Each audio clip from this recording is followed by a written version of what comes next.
Hi, everyone. Welcome back to the podcast.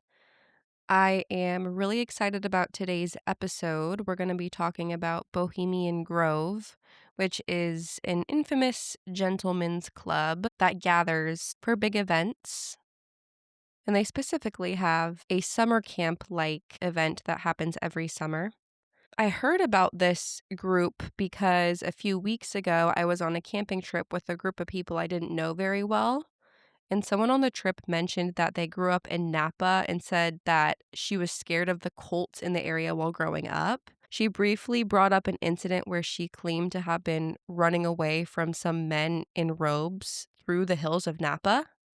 And my ears perked up at this, but she did not further explain. I then started doing some research on groups that could be considered cult-like in the Northern California area, and that's how I stumbled across Bohemian Grove.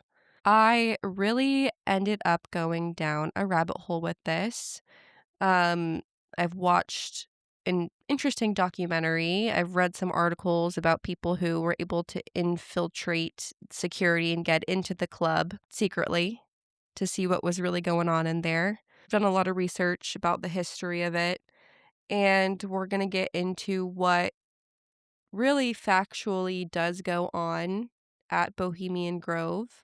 And we're going to talk about some of the rumors surrounding this club and other parts of its history. I am alone today, but we're still going to have a great time. I've been really excited to do this episode because I've just had such a fun time researching this, and I've been getting really into it. So, yeah, let's get into the episode. I'm Annelise, and this is Spirit Static.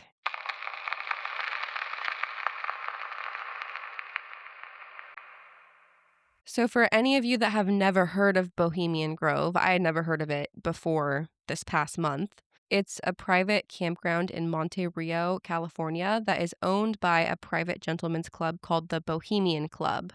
Monte Rio is slightly north of Santa Cruz in Bodega Bay, and every July, the Bohemian Club hosts an annual encampment that lasts about 2 weeks. Around 2,000 members of this Bohemian Club come to this encampment, and it's mostly elite political figures, business leaders, artists, big people in the industry, some of the most powerful people in the US.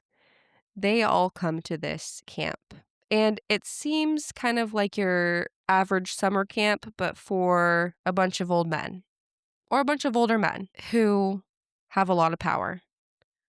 And there are a lot of rumors surrounding what actually goes on at this camp every summer. Some examples of elites that have attended this camp are Dwight Eisenhower, Richard Nixon, Herbert Hoover, Ronald Reagan, Mark Twain, Clint Eastwood, Jimmy Buffett, Michael Bloomberg, Conan O'Brien, Jeb Bush, Dick Cheney, and Paul Newman. The tradition of this camp began back in 1872, which is 154 years ago. So over a century and a half ago, this tradition started. And there was a night where around 100 friends gathered for a send-off party for founding member Henry Edwards, who was moving back to New York. The party had food, drinks, lanterns, the option to stay overnight, camp vibes, a bunch of guys just hanging out, having a send-off party for their friend. And it was repeated for every year following, even without Henry Edwards. So they decided to continue this tradition of this group of guys hanging out. That was a very, very long time ago, obviously, over a century and a half ago. So I'm not sure how good the documentation is about what was going on back then, but multiple sources explained the beginning of the club like that. The club utilized several different sites for the encampment, including Muir Woods and a redwood grove near Duncan Mills before settling into its current location in Monte Rio. I've seen some video footage of inside the camp, and it really looks like an actual summer camp that you would go to. In the forest, there's multiple wood buildings. It's a very, very large area, and it really is giving summer camp. There are sleeping quarters throughout the grove, and there are different camps within the camp. There are 118 different camps to sleep in. So it's kind of like if you are going to summer camp when you're younger or whenever, and you're checking in and they assign you to a camp or a group to sleep with or a cabin to sleep in. For the most part, members can bounce from camp to camp to socialize and make connections, but there are a few camps that are invitation only. And I'm not sure if this is because it's very high status people that require a lot of security, or if it's because there's something nefarious going on at certain camps that it requires an invitation to get in, but nothing surprises me anymore when it comes to the global elites. So we have a group of elite, powerful people in the US, some people from out of the country as well, that are here gathering at this camp every year and hanging out and doing guy stuff, making connections, making business connections. But there are some things about this camp that come off a little bit odd, to say it plainly. They have a ritual that they do every year, and it is a play or theatrical event of a ritual on the first night of every single summer encampment, the main event of the year. And we're going to get into what goes on that first night and what the ritual is, what the play is.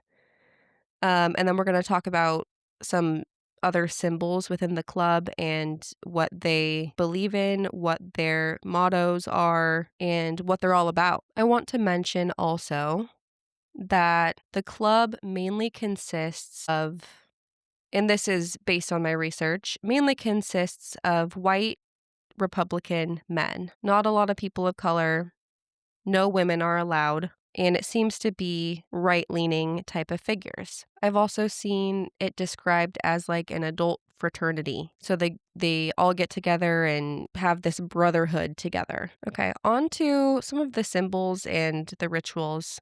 They have a patron saint for the club, and the patron saint is John of Nepomuk, who was killed by a Bohemian monarch when he refused to disclose the confessional secrets of the queen. So this is their patron saint, and research says, quote, a large wood carving of St. John in cleric robes with his index finger over his lips stands at the shore of the lake in the grove, symbolizing the secrecy kept by the grove's attendees throughout its long history, end quote. I want to read that last part again, really let this sink in. It symbolizes the secrecy kept by the grove's attendees throughout its long history. So it seems like secrecy is a main value for the club based on their patron saint. Also, what kind of club needs like like they claim, okay, you know what? I don't want to get too in the weeds here because I don't want people to come for me, but they claim that this is not a cult or anything weird like that, but having a patron saint and rituals and a motto, it all just comes off a certain way, okay? And from the very beginning, when this club was just a gathering, a send-off for their friend, I'm not exactly sure how it got from there and developed all the way into this club that has these rules, rituals, and events. The club motto is, quote, weaving spiders come not here, end quote, meaning that outside concerns and business dealings must be set aside. So when members come to Bohemian Grove for summer camp, they're supposed to set aside their worldly wants, needs, issues. They're supposed to set aside any agenda that they have to make business deals and network with other powerful people. And it's supposed to be just a gathering of brotherhood and of fun. They have a mascot, and it's an owl symbolizing wisdom.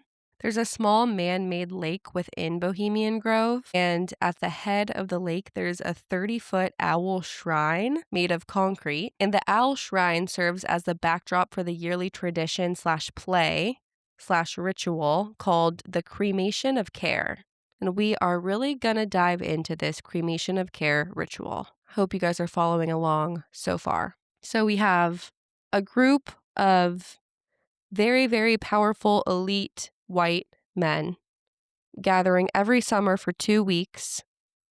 One of their major values is secrecy and leaving the outside world behind to come into this club in this zone. They have a shrine, they have a mascot, they have a patron saint. So The cremation of care ritual that I mentioned, it's been happening every single year since 1881. That's a long-ass time. That is a long, long, long time. And obviously, the political climate of the world has changed a lot since 1881. So I find it very interesting that they're still doing the same play or the same theatrical ritual every single year since then. The Cremation of Care is a theatrical production that symbolizes the banishing of worldly cares. In the play, a high priest stands in front of the owl shrine surrounded by other robed members. He gives a monologue about the banishing of care or worry, and an effigy, which is like a dummy or like a fake dead body. An effigy is paddled across the lake in a carriage to be burned in a giant bonfire in front of the owl. The effigy, or the sacrifice, the fake sacrifice, the dummy, is referred to as, quote, dull care. It's a character in this play and represents a sacrifice. This ceremony always happens on the first night of camp and has been described as, quote, an exercising of the demon to ensure the success of the ensuing 2 weeks, quote, and a, quote, catharsis for pent-up high spirits, end quote. So I don't know about you guys, but having a play about sacrifice and burning a figure that's covered by a blanket in a fire with a bunch of global elites together, it sounds a little odd. It sounds a little bit odd. And, you know, this isn't something that's made up. This is something that you can genuinely research, and you can read about the Cremation of Care play and what happens. And this stuff is factual. They do this every year. To me, finding out about all this was a little bit shocking, seems a little bit far-fetched, but they genuinely have this theatrical production. I mean, what kind of play is this, right? Like, why? You know, just why? Just very dark, very dark. A play about burning a human sacrifice. There are also other Grove plays on other nights of this summer encampment with other themes. So it's not just that play on the first night, but that is the main event that kicks off the 2-week summer encampment. Let's talk about the rules regarding women for this club. No women are allowed as members. There are a few women who are honorary members, and research that I did listed 4 women. One was a hostess working there, who also I think was maybe a librarian there, a poet, a writer, and an actress. Those are some honorary members for the club. And honorary members and other female guests have access to the Grove and the City Club building during some daytime hours, but they're never allowed on the upper floors of the City Club or the main summer encampment. So they have access to the area some parts of the year, some parts of the day, but not at all times and not in all locations.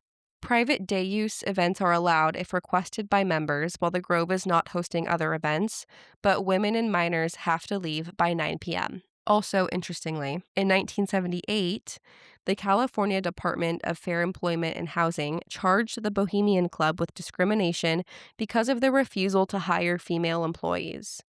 After a back and forth of appeals and even Supreme Court involvement, the club was eventually forced to start hiring women, even for the main summer encampment. So now there are women who work there, and I'm not sure all of the rules that are current as of 2026 when it comes to women being at Bohemian Grove. There are large amounts of security and police for events, especially the 2-week annual summer encampment. And for those weeks, there are sometimes even federal agencies or Secret Service there, depending on the guest list and the high-profile people. But in 2019, the Sonoma County Board of Supervisors told the club that they would no longer provide law enforcement security. So it's all private security at this point. There are a few documented incidences of intruders or people that have snuck in for journalism purposes or to get video footage, and we're going to talk about a few of those people. In June 1980, journalist Rick Kloger got in with the help from an employee, and he posed as an employee as well. He wrote about his experience in a 1981 piece in the Mother Jones magazine, which I was able to find. And a few of the quotes that stood out to me from his piece were that the camp is, quote, a refuge from the rat race, end quote. Another quote was, Black and brown members, incidentally, are almost totally absent among Grove members. This was written back in 1981, but I was like, whoa, okay. But overall, his consensus seemed positive and like it was just a big man camp. In July 1989, magazine writer Philip Weiss snuck in, and he wrote an article about it in Spy magazine. So I also found this 1989 article, and some of the quotes that stood out to me in his article were, number one, the religion they consecrate is right-wing, laissez-faire, and quintessentially Western, with some druid tree worship thrown in for fun. Another quote from him, he describes the Grove as the primary watering hole for Republican admin officials, defense contractors, press barons, old-line Hollywood figures, and establishment intellectuals. And then he also describes it as a haven for Republican presidents. But overall, these two people that snuck in focused more on the culture of this club being about making alliances and connections. Everyone's drinking, having a good time, entertainment, theatrics, music. I will link both of their articles from the 1980s in the show notes so you can read them if you want to. They were very interesting to read. Now let's talk about becoming a member of this club and how you become a member. It seems like a very complicated process. A UC Santa Cruz professor, G. William Donhoff, first describes this club in the article as, it's an Elks Club for the rich, a fraternity party in the woods, a Boy Scout camp for old guys, complete with an initiation ceremony and a totem animal, the owl. He describes becoming a member, and I'm going to read you a whole clip from this article about becoming a member, so you guys will get the gist. First, I want to mention there are multiple committees within the leadership of this club, committees to focus on different aspects on how the club runs. I'm avoiding using the word cult, but I think it could be a possibility here. Anyways, there are different committees. This professor writes in his article, the membership committee is the major gatekeeper of the Bohemian Club, for membership is of course by invitation only. A potential member must be nominated by at least 2 regular members of the club who will vouch for his character and describe the qualities that will make him a, quote, good Bohemian, end quote. However, honorary associates, those who have reached a retirement age, are allowed to sponsor applicants for associate membership, which means new performing members can be recruited more readily. The prospect himself must fill out a membership application form obtained for him by his sponsors. The form requests the usual information necessary on any application for credit or a license, along with such tidbits as wife's maiden name, business or professional connections, other club memberships, and the names of 5 people in the club who know him. The hopeful candidate then returns this membership application to his first sponsor, who fills out a part of it which asks for information on, quote, musical, oratorical, literary, artistic, or histrionic talents, end quote. This sponsor also provides the names of 3 members of the club who are known by him to be well acquainted with the applicant. Next, the form goes to the second sponsor, who answers the same questions as the first sponsor, in addition to listing 5 members of the club to whom the applicant is personally known. The prospect then makes appointments to see individually the members of the membership committee. He goes by their place of business or law to be asked questions about why he wants to become a member of the Bohemian Club, but even more, to be lectured by them about what it means to be a, quote, good Bohemian, end quote. So, that is a little bit about becoming a member. It seems like if you want to become a member, this is an assumption, but this last sentence that says new members are lectured about what it means to be a good Bohemian, I wonder if the whole concept of secrecy and privacy within the club is brought up, and I'm sure it is. There are rumors around this club about prostitutes being there, and there are also rumors about the cremation of care ceremony being an actual human sacrifice rather than being just a effigy. So let's talk about another person that was able to infiltrate this club during the summer encampment, and it's a guy named Alex Jones. And Alex Jones is quite a controversial figure, and I am not claiming to trust this guy, have any of the same beliefs as this guy, support this guy, but he did get good footage of the cremation of care. He snuck in back in 2000, so the footage is a bit blurry, but you can tell that it's real. And when you research this documentary that he does where he sneaks into the camp with his crew, it is a legit video, and they did actually sneak in successfully and get this video footage. This guy, Alex Jones, though, I know he was sued for defamation in the past about perpetuating conspiracy theories about some kind of setup with the Sandy Hook shooting and saying very upsetting things about that whole incident that were not true. And he was sued for that, and he did owe, I think, over $1 million in damages. So I'm not saying this guy's a good guy, this guy's a trustworthy guy. He's also described as a radical right-wing conspiracy theorist. So this is just a disclaimer about this guy.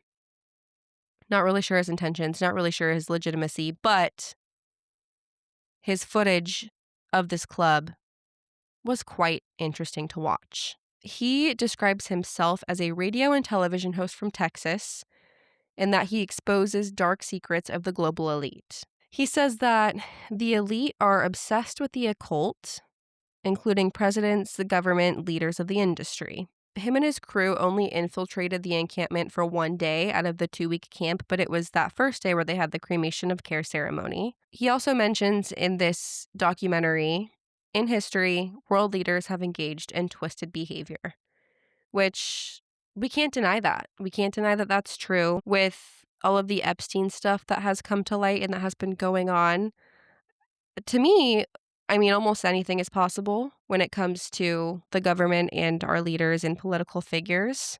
So, this club being a cult would not be shocking to me, but who knows? I'm not claiming it is. So they were there on July 15th, 2000. They go around town with their cameras. They try to talk to some locals and get their opinion on Bohemian Grove or see if there are any rumors around town. They try to question this guy on the street who says that he actually used to work there. But then when they start to ask more questions, more explicit questions about, hey, did you know they burn an effigy in a bonfire and about the owl shrine? And this guy gets a little bit uncomfortable and doesn't want to answer more questions, and he walks away.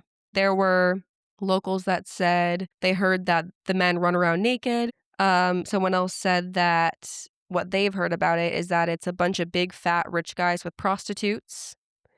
And then there was another guy that claimed that he was smoking a cigarette out by one of the roads that leads into Bohemian Grove. He was just hanging out with someone else smoking a cigarette, and Secret Service approached him and was asking him a bunch of questions about why he was there, what he was doing.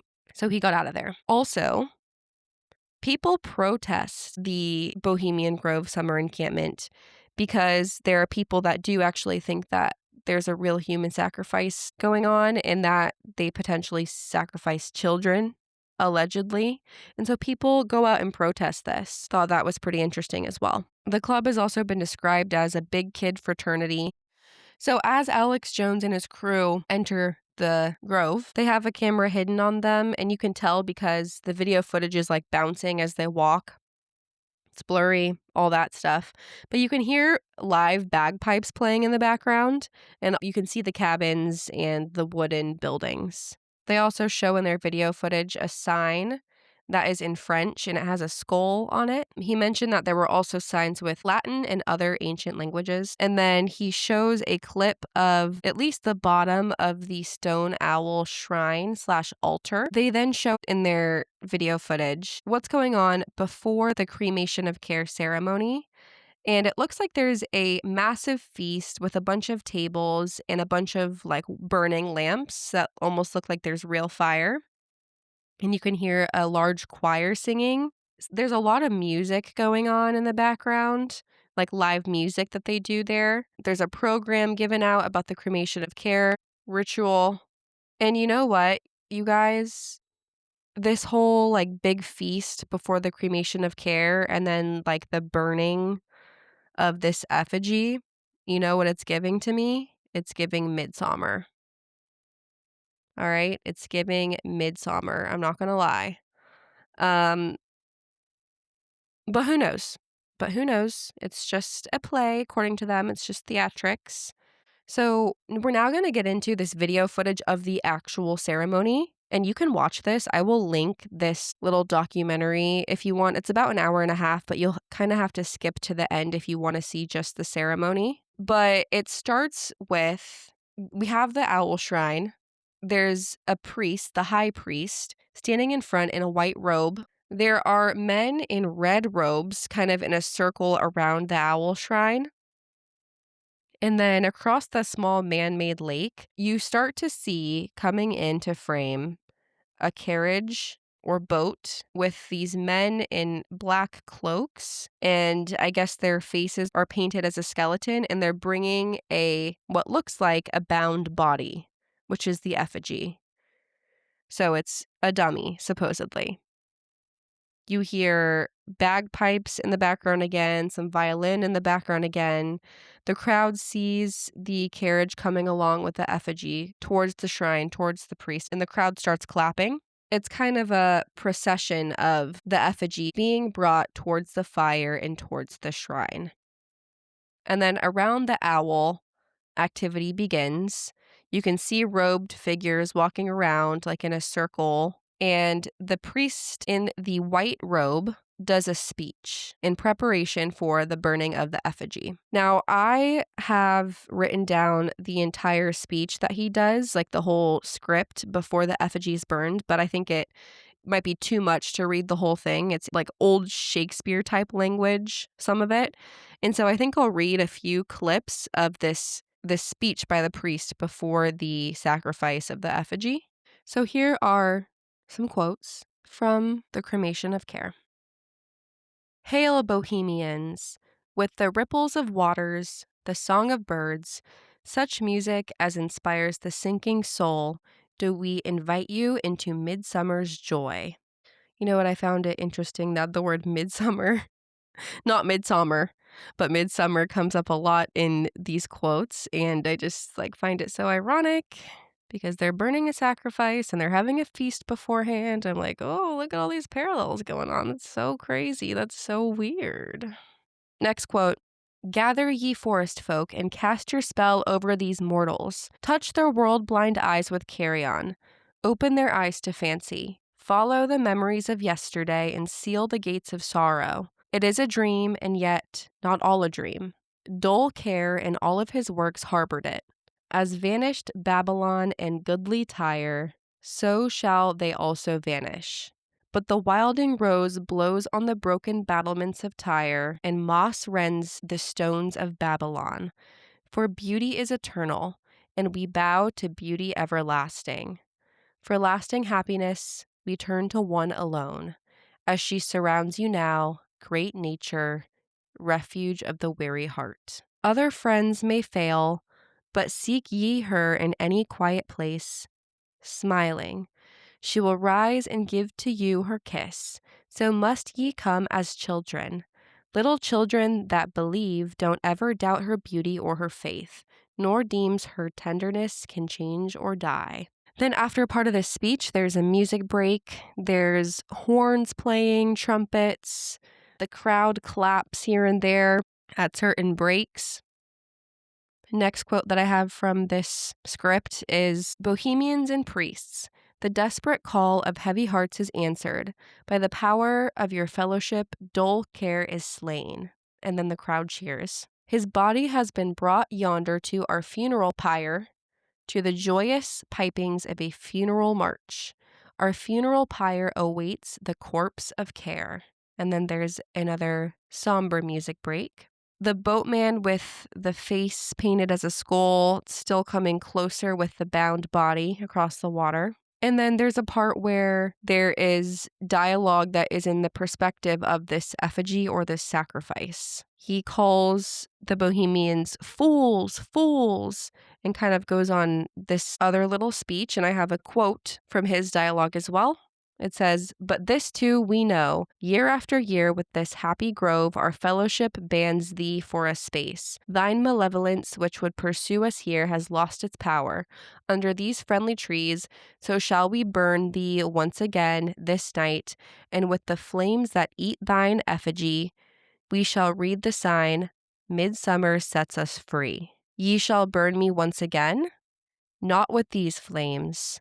And then eventually the figure is brought over to the priest in the fire, and the priest says, "Be gone, detested care, be gone, once more we banish thee. Be gone, dull care, fire shall have its will of thee. Be gone, dull care, and all the winds make merry with thy dust.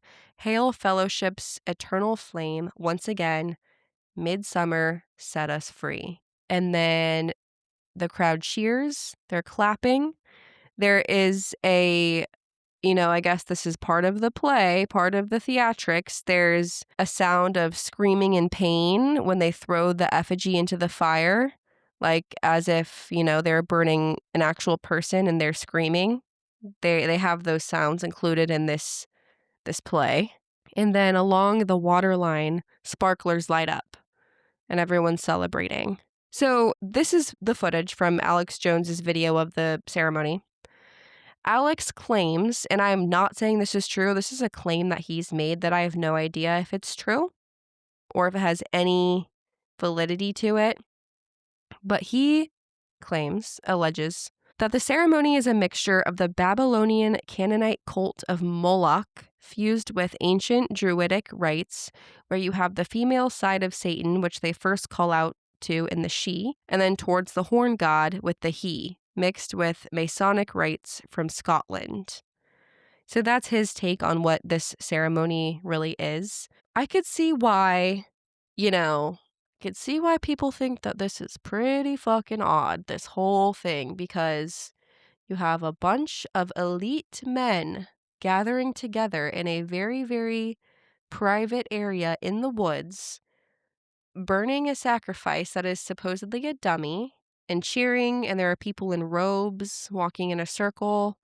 I mean, objectively, it seems pretty weird.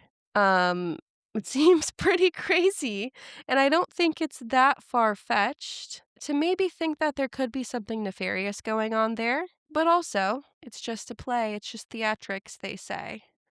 I, of course, went onto some threads online on Reddit to see what locals have to say or what people had to say. And I did see someone make a good point about how, Epstein's Island existed, right? So it's not too far-fetched that there would be something else similar to that happening in a different context. And there are a lot of dark things that happen in our world. And a lot of people in power, as we've seen, can get away with whatever they want. So when thinking about this whole gentleman's club, I think those are valid things to consider. But I'm going to post the Reddit threads that I am getting this feedback from. But a lot of comments on Reddit in general say that the rumors around this are exaggerated. They've worked there.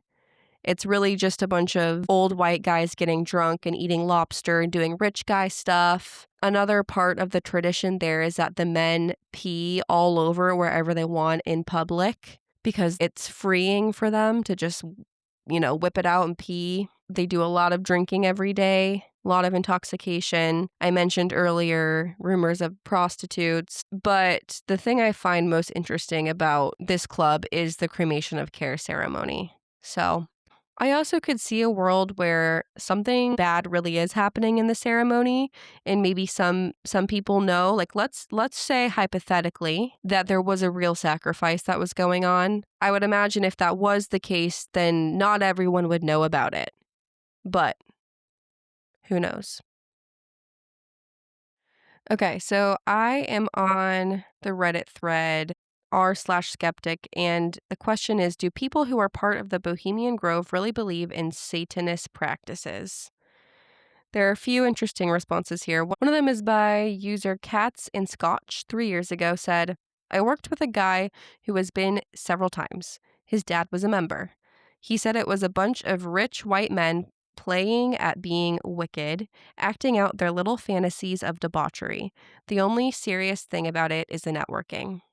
I'm like, okay, interesting. Jay Brandon said, my ex worked there as a server in the early 2000s, just a bunch of rich dudes and hookers partying. Sometimes they talk business, that's it. Virish King said 3 years ago, it's just a big networking camp attended by a bunch of old white elites, mostly conservative, pretending to be artsy while complaining about rap music. Sure, anytime people of influence get together, there could be substantive talks about major things like the oft-repeated factoid that early discussions of the Manhattan Project were had there.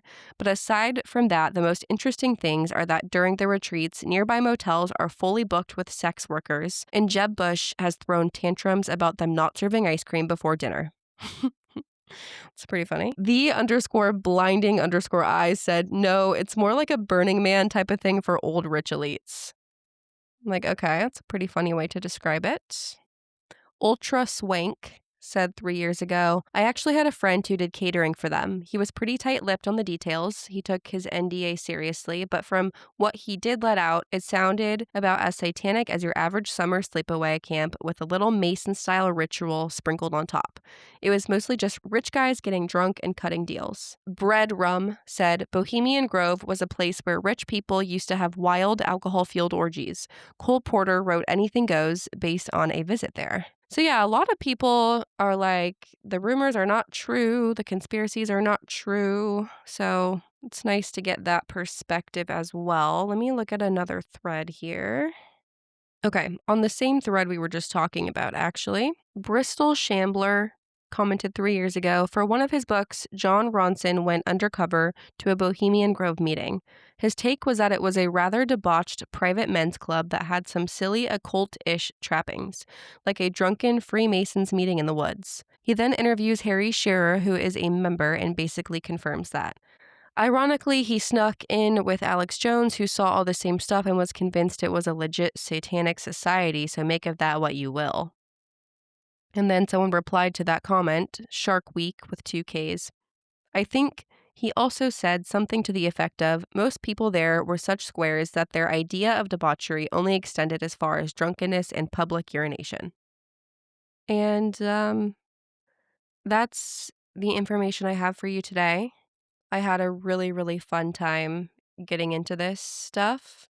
I had no idea this was a thing. I would love to see a more current guest list. I don't know. I just don't love the idea of this group of men meeting in the forest and having a secret club that has this ritual of burning something and their robes and all this stuff. I just don't really like it. I just don't really love the vibes. And the fact that it's such an old tradition dating back to the 1800s is pretty wild to me. And that it's so exclusive and hard to penetrate from the outside. Let me know what you think. Like I said before, I'm not making a claim either way. But the whole thing is pretty creepy to me, and I highly recommend reading the articles that I have linked, or even watching the clips of the actual cremation of care ceremony. It's pretty crazy to watch, honestly. But yeah, if you have any more information on this that you would like to share with me or you would like to educate me about, or if you know anything else, leave a comment. Let me know. Also, let me know if you enjoyed the episode. I would love to have a dialogue with any listeners who would like to leave comments. And I think that's about it. I really enjoyed doing this episode. My goal at some point is to have a co-host that I can record with regularly, but for now, on weeks that I don't have a co-host, I am doing my solo episodes. So bear with me for the time period where I don't have a co-host. I find it more enjoyable to have conversations about these types of things.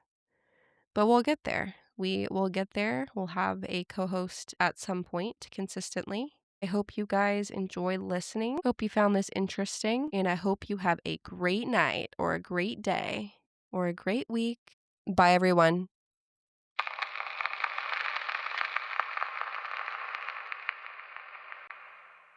This podcast is sponsored by me.